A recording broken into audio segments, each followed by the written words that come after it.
My fellow seekers of the light, I beg of you, do not rush past these words in the fever of the day. For a brief moment, let the clatter of the busy world fall away and listen with the inner ear. You have been living, perhaps, as if the path to a higher station in life requires a permit from some unseen authority.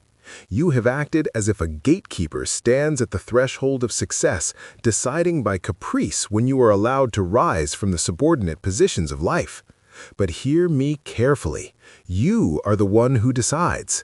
The world is like a mirror. It waits for the tone you set within your own soul before it reflects back the image of your destiny. There is a profound reason why your greatest desires for usefulness and independence flicker through your mind in the quiet hours. These visions do not appear to tease the soul, but to summon the man. They do not mock your present poverty, they measure your future capacity. Every dream of a noble career you carry has been placed there as a test of your determination to decide whether that vision shall live in the light of day or die in the shadows of indecision. Most men shrink from this truth. They prefer the comfortable delusion that possibility is external, something selective, rare, and governed by the lion in the path of great corporations or hereditary luck. They believe that fortune chooses a few favorites and ignores the rest, but nothing could be further from the immutable laws that govern human achievement. Possibility expands for the man who acts as if the prize already belongs to him, the man who sees the partner's desk while he is still wielding the broom. It shrinks for the man who doubts, who hesitates at the threshold of responsibility, and who bargains with the fear of failure.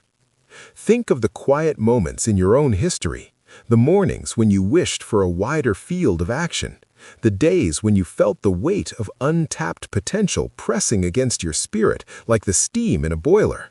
You were not imagining that pressure. You were being reminded that every limitation you cling to was learned from an ignorant past, not assigned by a divine decree. And whatever is learned can, by a resolute will, be unlearned. Before you hear anything more, I ask you to consider this. If nothing were impossible for you, if you truly believed what the top is always accessible to the man of ability, how differently would you think at this very moment? What task would you dare to attempt? What standard of character would you declare? What demand of excellence would you make of yourself? Let that question rise like a flame in your mind, for it holds the key to every door you have not yet opened. Stop waiting for proof before you move. Proof is the final harvest of faith, not the seed from which it grows. You cannot receive the confirmation of your capacity before you act upon your conviction. The world reveals its treasures only to the man who moves, to the boy who sweeps the floor so well that he is invited to keep the accounts. The timid demand evidence before they will venture their effort. The strong act as if the victory were already secured by the law of persistent work. The tragedy of our age is not that men aim for the heights and fail. The tragedy is that they aim for a mere pittance and succeed, remaining content as underlings when they were meant for command. You were not built merely to survive your days in the treadmill of a salary. You were built to command them. Yet you have been trained to live cautiously, to keep your aspirations in the realm of idle fancy, rather than making them a living sword of prayer through honest labor. You have been taught to wait for a sign instead of becoming the sign yourself. Hear this: you are the cause, not the consequence. When you act as if everything is possible for you, you rearrange your inner world, and your outer circumstances follow like a shadow that cannot disobey its source. For the man who stands with certainty, resources appear. Helpers like Colonel Anderson or Mr. Scott emerge, and the path to the empire of business clears. This happens not because of magic, but because of the operation of economic and moral law. Let me ask you something. How many times have you silenced a noble desire before it could take shape? How many times have you compared your future to someone else's past and convinced yourself that the heights are reserved for the sons of the rich? How many times have you lowered your expectations to avoid the sting of disappointment? Every one of those moments carved a small prison of habit inside your mind. But today, that prison's door swings open. Possibility does not belong to the classically educated or the aristocracy. It belongs to the willing, to the man who decides he will walk as though nothing is beyond his reach because his revenues exceed his expenditures. The man who acts as if greatness is his duty attracts the very opportunities that prove him correct. When you carry yourself as though you were designed for exceptional usefulness, the world may test your fortitude, but it must ultimately obey your persistent energy. It bends, it shifts, it accommodates the one who refuses to be confined by the average expectations of the crowd. Now, listen closely to the mechanism of this power.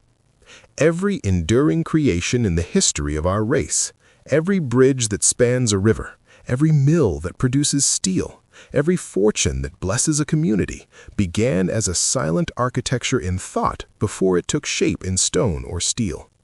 The principle of assumed power declares that the material world always bends to the pressure of a persistent belief.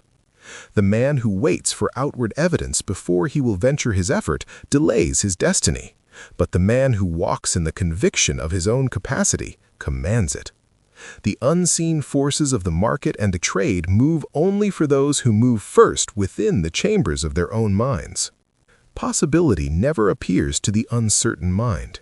The timid soul waits for a sign from the firm or a guarantee from the bank that success is possible. But the courageous youth assumes that the top is his by right of preparation.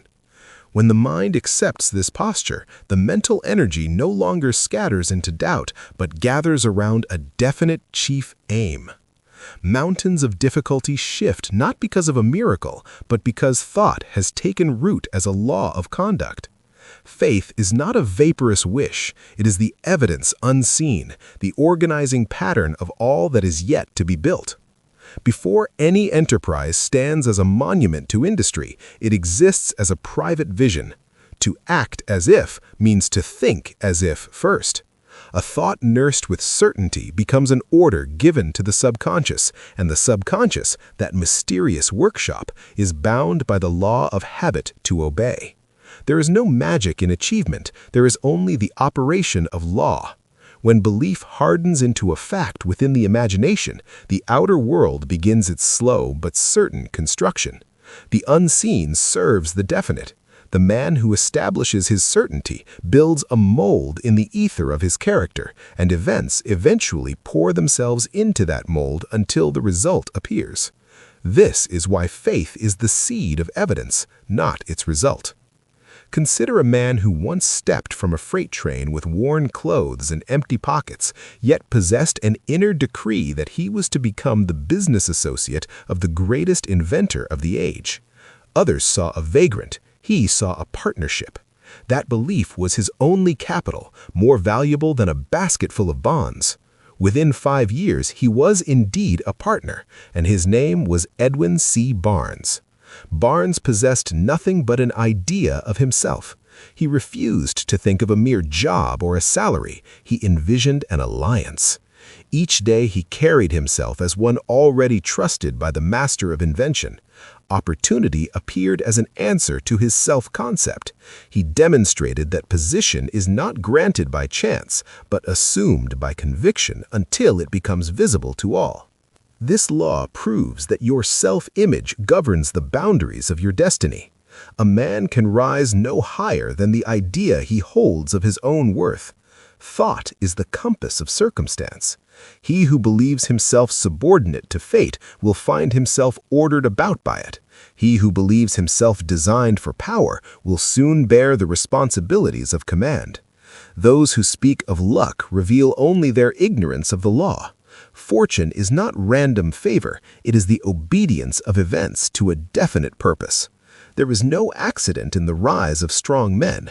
Their certainty arranges conditions as a magnet arranges iron filings. The uncertain call it luck because they cannot trace the invisible sequence of cause and effect. Yet the sequence is fixed, belief first, result after. To live under this law is to treat every day as the rehearsal of mastery. Your speech must match your intention, your posture must mirror your confidence, your decisions must be swift, for hesitation leaks power as a faulty valve leaks steam. Each morning is to be entered as though one were already the successor to greatness. The mind, body, and conduct must align in authority. The world interprets these signals as evidence of capacity and responds accordingly. Definiteness gives direction to invisible forces. Without it, energy scatters into the treadmill of indecision. The disciplined mind speaks its purpose aloud and thus commands its faculties to serve one aim. A chief aim clearly spoken gathers resources that the eye cannot see. Every repeated declaration chisels the image deeper into the subconscious, which then orders your behavior to make that image real. Proclaiming the purpose aloud registers it with your own intelligence. Words spoken with conviction become commands to the inner world. The echo of these commands returns as courage, as endurance, and as ideas at the needed hour. Thus, daily suggestion is not a wishful recital, but a rigorous mental organization. Every enduring creation begins with a conquest of self. Before a man can hope to rule his trade, his fortune, or his destiny, he must learn to rule his own mind. Dominion within is the throne from which all outer order is governed. Without this throne, ambition becomes mere confusion and talent turns to waste. I have often said that the man who cannot govern himself is not fit to command others, nor is he fit to command the riches that life offers to the diligent. Self-mastery is the foundation of all achievement that endures beyond the passing hour. Most men live as servants to their moods. They rise when they feel inspired and sink when they are discouraged. They move when they are praised and halt when they are criticized. Their energy depends upon the weather, the gossip of the street, or the opinions of those who have no stake in their success. Such a man cannot act as if everything is possible, for he has not yet acted as if he rules himself. To be master of your fate, you must first cease to be the servant of your emotions. The law of controlled attention demands your absolute allegiance. Whatever the mind continues to dwell upon grows. Thought, like water, nourishes whatever seed it feeds. If the mind clings to fear, fear becomes a habit. If it dwells upon a definite purpose, purpose becomes character. The disciplined man guards the gates of his attention as a king guards his treasury, for he knows that every wandering, idle thought spends his strength without return. Discipline does not mean the repression of your nature, it means the direction of it. The river becomes powerful only when it is channeled between narrow banks. So it is with the mind. Scattered emotion evaporates, but concentrated emotion drives the great engines of the world. There once lived a young mechanic in a dim shop, surrounded by doubt. His fellows mocked his dream to build a motor vehicle for the ordinary man, telling him it was folly. Even his own engineers eventually declared that the machine he envisioned could not be constructed. Yet he replied simply, "Build it anyway." That sentence was a declaration of inner dominion. Years later, the world knew him as Henry Ford. His secret was not in the machinery, but in his mental government. He ruled his thoughts as firmly as he ruled his factories. When others surrendered to the impossible, he remained fixed upon certainty. The inner war is fought daily and silently. One part of the mind urges you to advance, another whispers for you to retreat. Desire longs for greatness, while fear demands safety. These opposing forces exhaust the man who has never established clear command. Dominion begins when the ruler within silences this rebellion. Desire, faith, and will must unite under one purpose, moving as a single army toward victory. A man who wishes to prosper, yet secretly believes wealth is a mark of the unworthy, has issued two opposite orders to his subconscious. His efforts will neutralize themselves. Discipline requires you to examine every belief until all are made loyal to your aim. Daily conduct is the training ground of this dominion. Guard your tongue, for speech is the herald of thought. Idle words betray a wandering mind. Gossip and complaint advertise inner weakness. The self-ruled man speaks only to advance peace, order, and his definite aim. He chooses companions of faith rather than those of cynicism. Imagine a worker among many in a great steel mill. While others quarrel, this man keeps his silence. He decides swiftly and performs his labor calmly, refusing to be drawn into the trifles of the crowd. In time, his supervisors notice that confusion vanishes when he is near. This is how a quiet laborer like Charles M. Schwab rose to command an empire. Poise is more than a virtue. It is a signal of mastery that the world rewards with trust. Power unused is power that quickly decays into the dust of missed opportunity. The mind that knows what must be done, that carries the blueprint of a noble career, but never moves the hand to execute, becomes a graveyard of intentions. The law that governs success, the very same law that turns a penniless weaver's son into a master of industry, demands motion. Thought must express itself in deed, and faith must prove its existence through the sweat of the brow and the steady application of effort.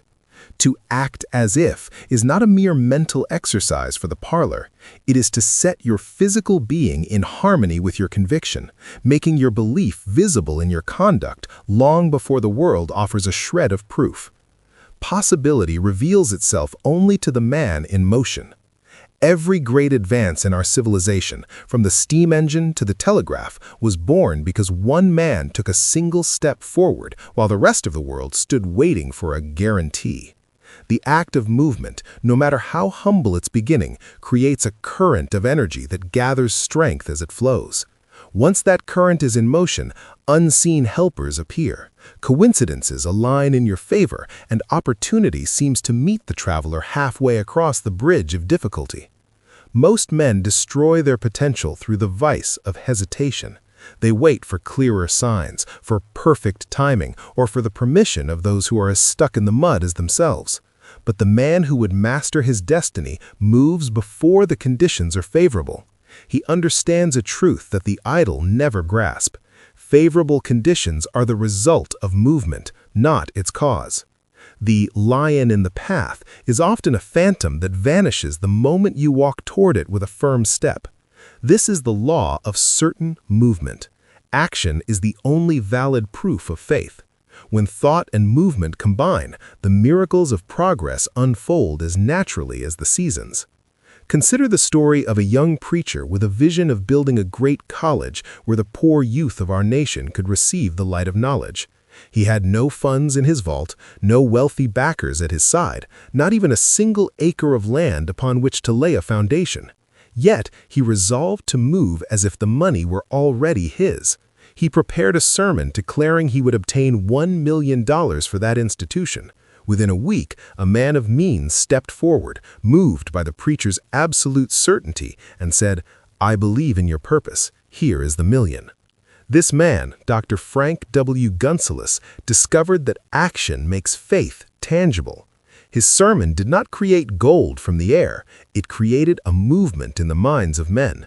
The act of declaring his intention with the vibration of certainty invited the participation of the world.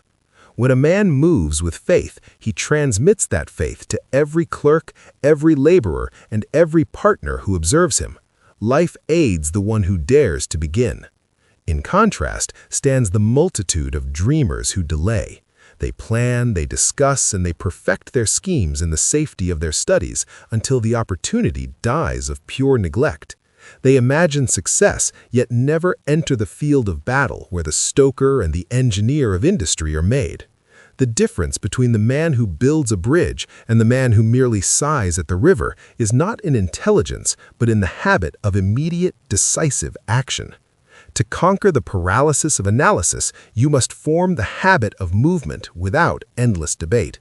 Decision is the spark that ignites the furnace of power. Once your purpose is defined and your desire burns clear like the fires of a blast furnace, hesitation becomes treason against your own destiny.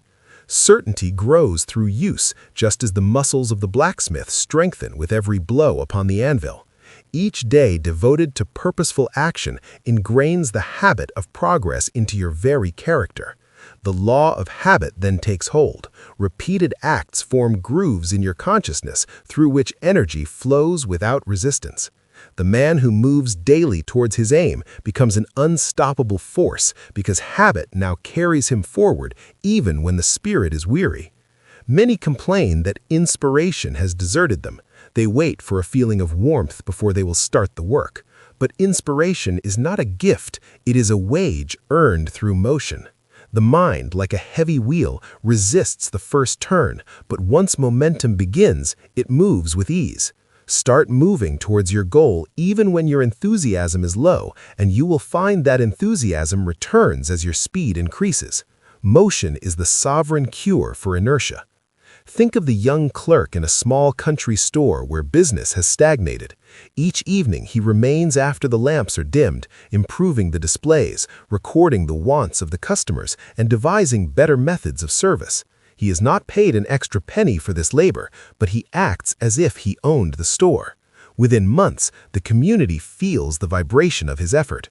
The owner, seeing his initiative, makes him a partner. That partnership eventually grows into a chain of prosperous establishments that blesses thousands.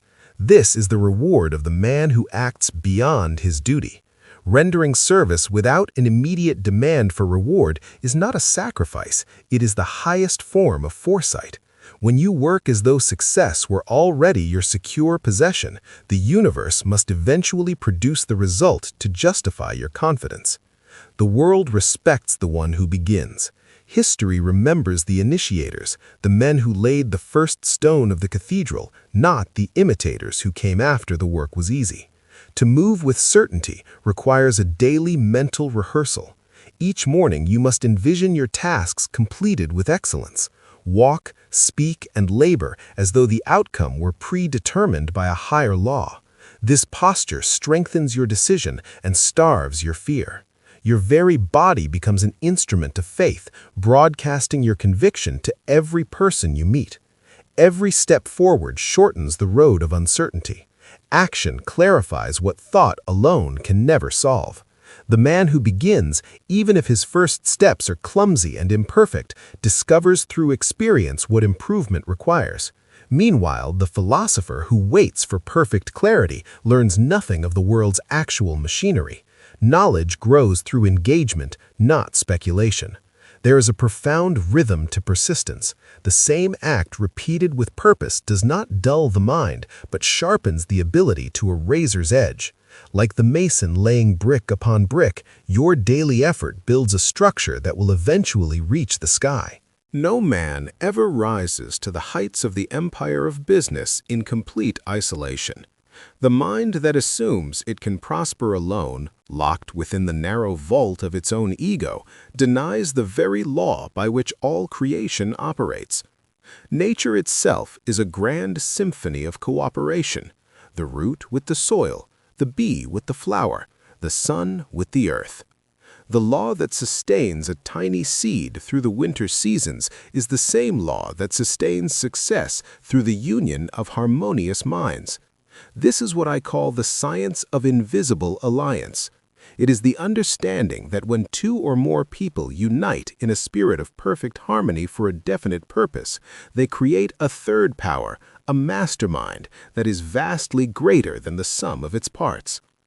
Invisible alliance is more than mere companionship. It is the joining of mental energies toward a single, unchanging aim until a power greater than the individual is born. I mastered this law not as a master of iron, but as a telegraph boy with a single belief, that cooperation could outproduce competition 10 times over. I gathered around me men of specialized knowledge, engineers who understood the furnace, organizers who understood the rail, and salesmen who understood the market. I did not seek to know everything myself. I sought to unite those who knew. Through this alliance, our steel conquered the world. My secret was never the metal, it was the minds in agreement. The unseen power behind such cooperation cannot be weighed in a scale, yet it reveals itself in the balance sheet of every great enterprise. When faith and enthusiasm unite several individuals, thought moves with a new velocity. Ideas become contagious, and courage increases as if by a divine transfusion. Doubt cannot live in the atmosphere of true harmony. In such a circle, the weakest member grows strong, and the strongest becomes inspired. This is the chemistry of thought in motion. You must act as if you are part of a grander machinery of progress, for in doing so, you invite the world to join your cause. This invisible alliance operates through both your visible associates and the unseen forces of infinite intelligence. When a man sets his mind upon a clear, honest aim and surrounds himself with loyal minds, unseen allies join the circle. Ideas arrive as if from the ether. Coincidences align at the precise hour of need, and doors that were once bolted shut swing open to the knock of a united will. Thomas Edison, a man I was proud to call a friend, understood this science instinctively. He did not view invention as a solitary struggle, but as a receptive process. He worked in the absolute faith that the solution already existed in the unseen world and was merely waiting for a mind tuned to the right frequency of harmony and persistence. His laboratories were not merely workshops of glass and wire, they were centers of mental alignment. The same law governs your life, no matter how humble your current station. A farmer who works in faith with the soil and the seasons receives an abundance that no amount of mere straining could produce. A teacher who believes in the hidden capacity of a student awakens a genius that was invisible to the cynical eye. A merchant who treats his customers as partners in a common benefit draws a loyalty that gold cannot buy. Cooperation begins in the mind long before it appears in the ledger. To act as if others will assist you is to broadcast a signal that invites them to do so. Envy and suspicion are the rust that breaks the circuit of this law. To resent the success of a neighbor is to cut the very wire through which your own prosperity must travel. On the contrary, admiration and goodwill extend the current of supply. When you regard the accomplishments of another as proof of what can be done through the law, you place yourself in the direct line of progress. Transform your envy into study. Instead of saying he is lucky, ask what quality of thought and what alliances produced his result. Every success leaves a trail of tracks for the diligent observer. By understanding the mental causes behind achievement, you enter into a silent, invisible apprenticeship with the masters of industry. Invisible alliance also includes the partnership between your conscious plans and your subconscious powers. The conscious mind is the architect, the subconscious is the builder. When the two work in harmony, your power becomes limitless. Faith is the only language that unites them. Doubt confuses the communication and brings the work to a standstill. But the mind that trusts its own decree sends orders so clear that the subconscious begins to reorganize your very habits to ensure the result. Imagine the builder of a great railroad. He does not lay every tie or drive every spike with his own hands. He holds a definite image of the road completed, and that image is impressed upon his chosen managers and through them upon thousands of workmen.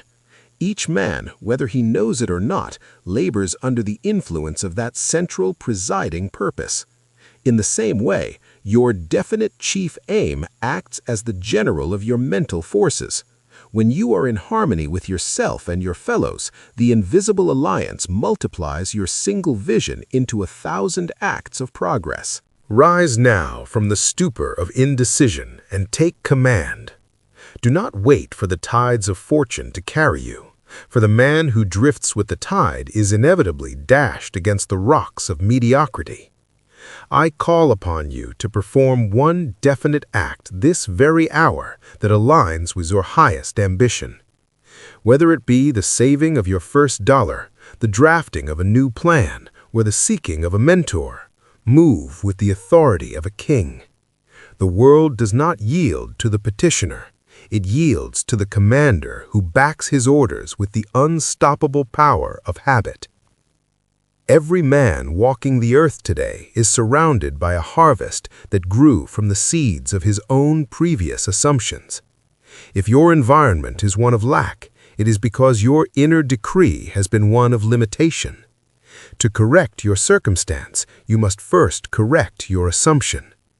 This is not mere speculation, it is the mathematics of mind.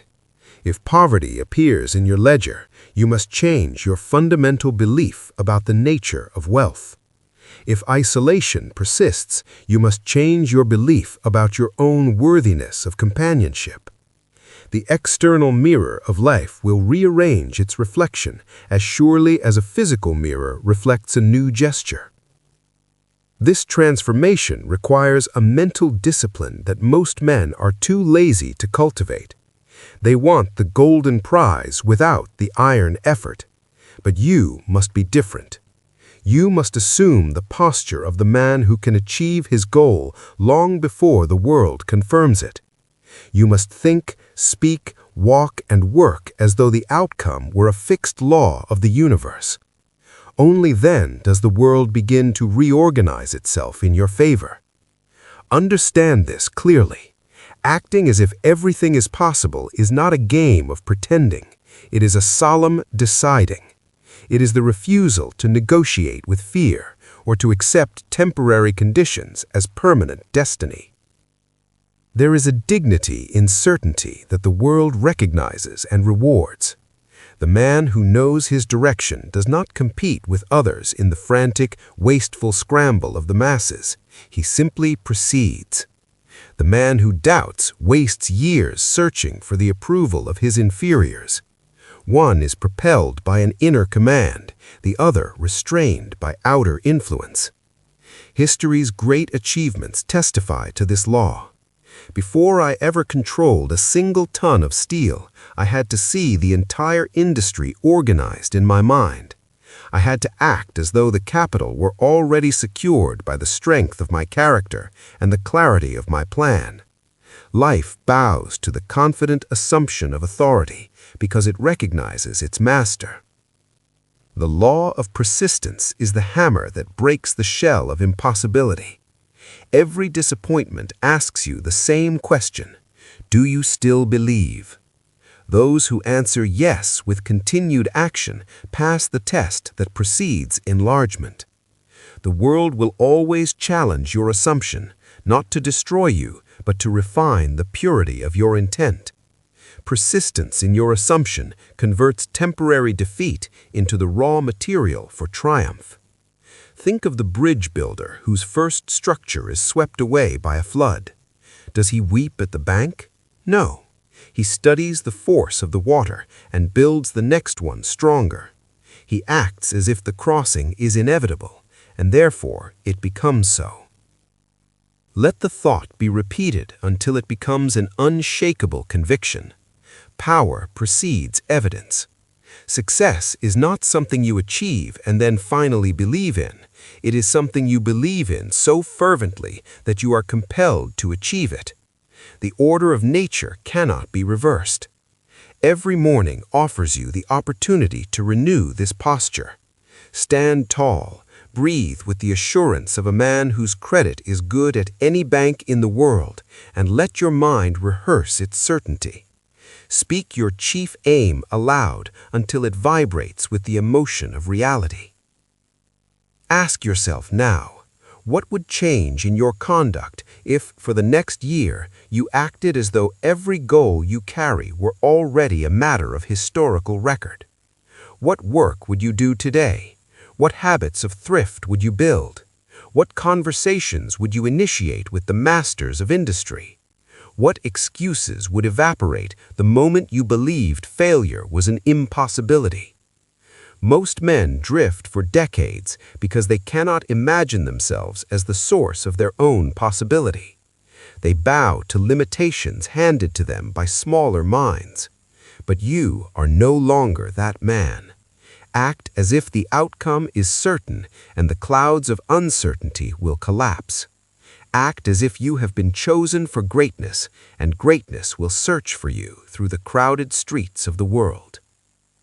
Let us now speak of the granite foundation upon which all this mental architecture must rest, your character. You cannot act as if everything is possible while harboring the secret rot of dishonesty or the sloth of the clock-watcher. The law of success is a moral law as much as it is a mental one. To walk with the authority of a master, you must be a producer in every sense of the word. You must give to the world a value in service that exceeds the gold you seek to collect. In the empire of business, the only man who truly fails is the man who tries to get something for nothing. The world is not moved by the hollow hopes of the idle, but by the man who steps forward as though his service is an indispensable necessity to his fellow man. Have you ever noticed how the great captains of industry carry themselves? They do not plead for patronage, they offer solutions. They do not wait for the market to favor them, they create the goods that the market cannot do without. This is the posture you must adopt today. Whether you are a clerk, a mechanic, or a student, act as if you are a trustee of opportunity. Conduct your tasks with such exactness and pride that the world recognizes you as a man of quality long before it recognizes you as a man of wealth. Ask yourself, how many times have you lowered your standard of work because no one was watching? Every such moment is a betrayal of your assumed power. The man who acts as if greatness is his birthright performs his most humble task with the same precision he would use to sign a $1 million contract. He understands that the habit of excellence is a single, indivisible garment. If you are sloppy in the small things, you will be found wanting in the great. The top is reached not by a sudden leap, but by the steady accumulation of tasks performed better than the average man deems necessary. This is the secret of those who have changed the course of history. They did not wait for a title to act with leadership. They moved with the certainty of leaders while they were still in the ranks. They advanced while others doubted, and by their very advance, they forced life to reveal possibilities that remain invisible to the timid. Turn your gaze inward and look at the vision you carry, the one you seldom speak aloud because it feels too large or too ambitious. I tell you, that vision is not too large, it is your thinking that has been too small. The moment you act as if that vision is attainable through the law of service, you align yourself with the very power that has elevated every great fortune ever built. Possibility is not a distant reward to be granted at the end of a long life. It is a present command to be obeyed this morning. You must assume the posture of the man who is already a success. This means you must think with the breadth of a partner, speak with the clarity of a director, and work with the industry of a man who knows his harvest is certain. Only then does the world begin to reorganize its resources in your favor. It is not pretense to act as if you are capable. It is the highest form of self-honesty to act according to the potential you know lies within you. Stop comparing your humble beginning to another man's finished result. Every massive oak was once an acorn that held its ground. Every great railway was once a single track laid in the wilderness. The difference between the pioneer and the drifter is that the pioneer acts as if the city is already there, while the drifter sees only the woods. You must be the pioneer of your own life. When you act as though your outcome is assured by the law of compensation, you refuse to live at the mercy of chance. You become the master of your environment because you have first become the master of your own standards. Listen now to a truth that the spendthrift and the dreamer often overlook. The command of an empire begins with the command of a single shilling. You cannot act as if everything is possible while you remain a slave to your own appetites. Financial independence is not a gift of the gods. It is earned slowly through service, patience, and the mastery of your own expenditures. I have never known a man to rise to the top of the empire of business who did not first prove he could master the capital already in his hand, however small. Thrift is the first test of character. The man who saves a portion of his earnings, no matter how meager, is already acting as if he is a future capitalist. He is declaring to the world, and more importantly to his own subconscious mind, that he is a man of surplus, not a man of want. To act as if is to adopt the habits of the successful before you possess their millions. The successful man does not wait until he is wealthy to become frugal and disciplined. He becomes wealthy because he was frugal and disciplined when he had nothing. Every dollar you save is a working man in your employ. When you squander your earnings on the vanities of the present, you are murdering the laborers of your future. But when you practice the law of accumulation, you are building a reservoir of power that will eventually turn the wheels of your own industry. I started as a bobbin boy at $1.20 a week, yet I managed to find a surplus. That surplus was my first certificate of possibility. It gave me the standing ground from which I could eventually move the world. Ask yourself, are you living at the mercy of your next paycheck? If so, you are living as if you are a dependent, not a commander. You must break this chain today. Act as if you are the treasurer of a great corporation. That corporation is your own life. Budget your time and your money with the same exacting care that a board of directors would demand. A man who has a few $100s in the bank carries himself differently than the man who is 1 week away from want. His step is firmer, his eye is clearer, and his mind is free to seize the opportunities that the desperate man is too distracted to see. This is the mathematics of independence. Most men allow their expenditures to rise and meet their income, forever keeping them in the treadmill of labor. But the man who acts as if everything is possible keeps his expenditures low while he increases his value to the world.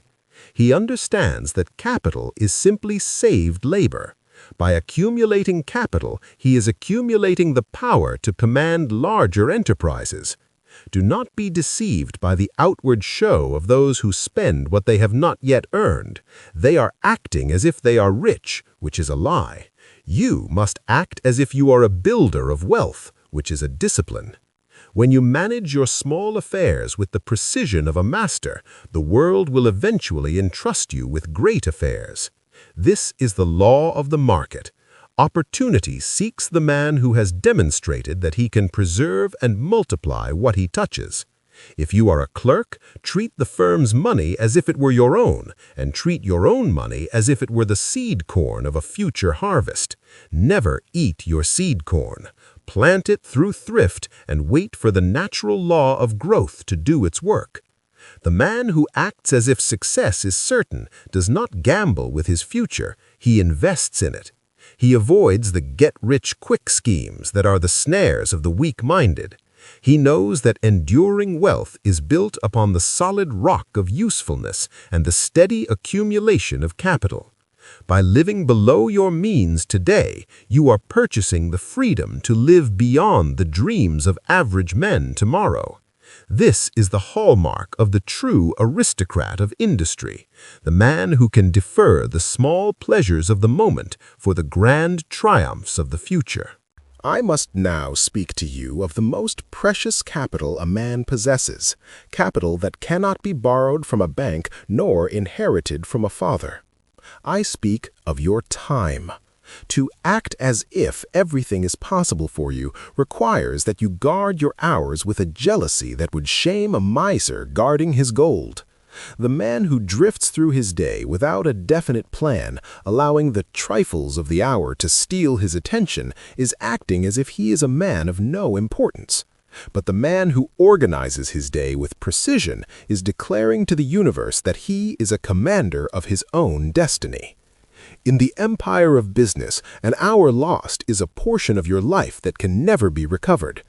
I have observed that the difference between the master and the underling is often found in how they treat the margins of the day. The underling waits for the clock to strike the hour of release, eager to escape into idle amusements. The master, however, uses every available moment to improve his mind, to refine his plans, and to study the laws of his trade. He acts as if his time is the currency of a king. To live as if success is certain, you must become a specialist in your chosen field. The age of the jack of all trades has passed.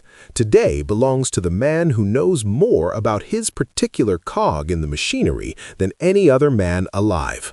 Whether you are in steel, in textiles, or in the keeping of accounts, you must act as if you are the ultimate authority in that domain. This requires concentration, the ability to focus your entire mental force upon a single problem until it yields a solution. Scattered thought is like low-pressure steam. It cannot turn the great wheels of industry. But concentrated thought is like the high-pressure blast of a furnace. It melts all resistance. Ask yourself, are you feeding your mind the refuse of the street, the gossip, the scandals, and the complaints of the unsuccessful? Or are you feeding it the strong meat of facts, figures, and the history of great achievements? The man who acts as if he is destined for the top reads the trade journals, studies the methods of his competitors, and seeks the company of those who are further along the road than himself. He understands that information is the raw material of the mind. Just as a mill cannot produce fine steel from poor ore, a mind cannot produce great success from trivial thoughts. Establish today a system of order for your mental life. Do not allow your mind to be a lumber room of unorganized ideas. Act as if you are the manager of a great library of knowledge. Categorize your observations, record your experiences, and reflect upon your mistakes with the cold eye of an auditor. I have often said that it is not the man who does the most work, but the man who does the best work who rises. Quality of thought produces quality of result. By organizing your time and your information, you are building the mental machinery that will eventually manifest your outer success. Remember, the world interprets your level of organization as evidence of your capacity for responsibility. If your desk is a chaos, if your promises are forgotten, and if your hours are squandered, the gatekeepers of industry will pass you by. But when they see a man whose life moves with the precision of a fine chronometer, they know they have found a leader. Act as if you are already managing a great enterprise, and you will soon find yourself doing exactly that. The final stage of power is not found in what a man does, but in what he has become. Success is not a destination you reach, it is a state of being you inhabit. The law of fulfilled identity teaches us that every outward result in the ledger of life flows from the identity accepted in the silent chambers of your thought. You cannot rise above the image you hold of yourself. The outer world is but an echo of the self-concept you speak daily through your conduct, your thrift, and your faith. I charge you now, cast off the rags of the underling and clothe yourself in the character of a master. Do not wait for the world to crown you. Crown yourself through the excellence of your service and the iron discipline of your habits. From this moment forward, refuse to think of yourself as a victim of circumstance or a subject of luck. You are the architect of your own empire of business, and the quality of the structure depends entirely upon the blueprint you hold in your mind this very hour. Becoming must always precede receiving. A tree becomes an oak before it bears the first acorn. A man becomes a leader before he possesses the scepter of authority. To act as if everything is possible is to align your inner belief with your outer act until they are one and indivisible. If you are poor in pocket but rich in conviction, the world will eventually yield to your wealth. But if you are poor in spirit, all the gold in the world will not make you a success. The world does not pay for mere labor. It pays for the consciousness of value expressed through that labor. Identity is destiny. As a seed contains the complete design of the mighty oak, every thought you hold of yourself contains the blueprint of your future. The seed does not strain to grow. It expands naturally into the form predetermined within. Likewise, the man who assumes greatness within, who sees himself as a king in his dreams and a worker in his hours, unfolds that greatness without the frantic struggle of the desperate. Effort becomes a joyful expression of power. Establish this identity today through the law of daily rehearsal. Walk with the steady gait of a man who knows his credit is infinite. Speak with the clarity of one whose word is his bond. Treat every person you meet, from the office boy to the president, with the dignity that reflects your own self-respect. When you act from a position of inner completion, you no longer chase success, you radiate it. You become a magnet for opportunity, for capital, and for the loyal cooperation of your fellow man. Let the world challenge you, and it will. But remember that a fulfilled identity cannot be annulled by a passing storm, any more than the sun can be extinguished by a cloud. When obstacles arise, do not ask, "Why is this happening to me?" Ask instead, "How would the man I have become handle this?" Then act upon the answer with the unstoppable power of persistence. Every victory you win over doubt is a seal upon your new character. My fellow seekers, the gate of opportunity stands wide open. It does not require a key of gold or a letter of introduction. It requires only the man who has decided that nothing is beyond his reach. Act as if the outcome is already a matter of history. Live as if your definite chief aim is an established fact. By the laws of industry, of morality, and of mind, the world must reorganize itself to match the tone you set within. Go forth now and build, not just a fortune, but a character, not just a career, but a legacy. The empire of business awaits the man who dares to believe in his own possibility. The tools are in your hand, the law is in your mind, the power is in your soul. Act as if everything is possible, and you will find to your everlasting joy that it is.